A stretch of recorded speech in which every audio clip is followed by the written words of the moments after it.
இங்கே பாருங்கள் வாவூசி மார்க்கெட்டு. தேங்காய் வந்து கிலோ 65 ரூபா சொல்கிறாரு. பாருங்கள் காய் கணக்காக எவ்வளோங்க?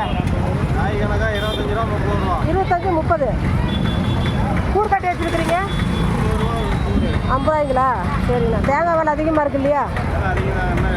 மக்கள் எப்படி வாங்குவாங்க? இந்த அளவுக்கு வாங்க மாட்டேங்கிறாங்களே. வாங்கி தான் ஆகணும். அந்த அளவுக்கு முன்ன மாதிரி வாங்க மாட்டேங்கிறாங்க இல்லையா? எந்த ஊர் தேங்காய் எங்கேருந்து வாங்குறீங்க? ஈரோடு பெருந்துறை ஈரோடு. சரி சரி. ஏதோ உங்களுக்கு பரவாயில்ல, தேங்காய் கிடைக்கலாம். அப்படி கிடையாதுங்க. எல்லாத்துக்குமே ஒரு நாமளும் விலை அதிகமாக கொடுத்தா வாங்கிட்டு வரோம். இன்னைக்கு அதிகம். நமக்கெல்லாம் கம்மியாக லாபம் தான் கிடைக்கும். சரி சரிங்க. நீங்கள் எந்த ஊருங்க? நான் இதே உள்ளூர் தான். சரி. ஃப்ரெண்ட்ஸ் இங்கே பாருங்கள் வாவூசி மார்க்கெட்டு அக்கா கடை தான். பாருங்கள் வெள்ளரிக்காய் நாட்டு வெள்ளரி வச்சுருக்காங்க. பார்ப்போம் பாருங்கள் வச்சுருக்காங்க பாருங்கள். அக்கா நாட்டு வெள்ளரி எவ்வளோங்கக்கா? கிலோ 100 ரூபாய்ங்களா? அது பெரிய காய்ங்கக்கா 50 ரூபா. மாங்காய் எவ்வளோங்க? 120. மலைநெல்லி 100 ரூபா. கொய்யாக்காங்கக்கா 80 ரூபாயா?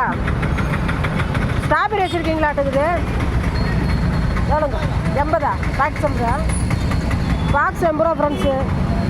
இது வந்து சிறகவரை எவ்வளோங்கக்கா? கிலோ 100 ரூபா. ஃப்ரெண்ட்ஸ் இங்கே பாருங்கள் சிறகவரை வச்சுருக்காங்க. கிலோ 100 ரூபா தான் சொல்கிறாங்க. பாருங்கள் இது அதிகம் கிடைக்காது. இப்போ சீசன்னால வச்சுருக்காங்க. இது ஏதோ ஒரு வருஷத்துக்கு 1 நாள் 2 நாள் தான் கிடைக்கும் போல இருக்குது. ஒரு மாதம் 2 மாதத்துக்கு. அதுக்கப்புறம் கிடைக்காது. இருந்து வாங்கிட்டு வரீங்க? எந்த ஊர்லேருந்து வருது? மலைசமுத்திரத்தில். அதுங்க அதிகம் தான் அங்கே போடுறாங்களா? சரி சரி. ஃப்ரெண்ட்ஸ் இங்கே பாருங்கள் மலைசமுத்திரம் பகுதியில் தான் அதிகம் போடுறாங்க. இந்த காளிப்பட்டி மலைசமுத்திரம் தெரியுங்களா? இங்கே அங்கே தான் போடுறாங்க.